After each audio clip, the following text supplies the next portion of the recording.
Hey, are you confused by life's unfair moments? Ever looked around and thought, why them, Lord? Why now? Why me?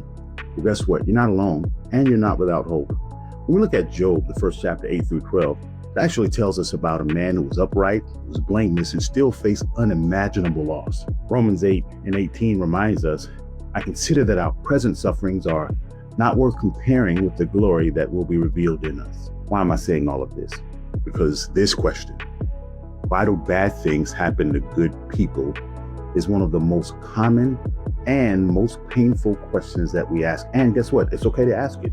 Even David, even Jesus asked why, but here's what we learn from scripture. Being good doesn't mean we're exempt from pain. In fact, sometimes the good suffer because we live in a broken world where there's sin and sickness and suffering are all a part of the fall. But here's the encouragement.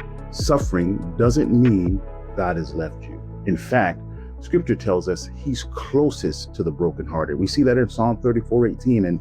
And Job didn't understand what was happening, but God never stopped watching over him. And in the end, Job's faith was refined and his story gave hope to generations. We fear that our pain means God is punishing us, or worse, ignoring us. And the Bible shows that pain doesn't mean God is absent. It often means he's preparing us for something deeper, something eternal. So guess what? Here's some takeaways. Pain has a purpose, though we may not see it. God's love isn't proven by the lack of hardship, but by his presence in the middle of it. We lean into him, not away from him, during hard times. And remember, Jesus suffered too, not because he sinned, but to save us from sin.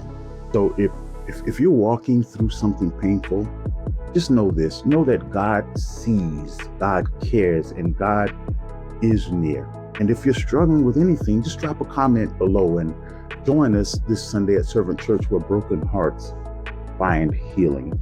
I just want you to know, you do not have to go this alone. There is a body of people, there are friends who are willing to walk alongside you. Thank you, and God bless you.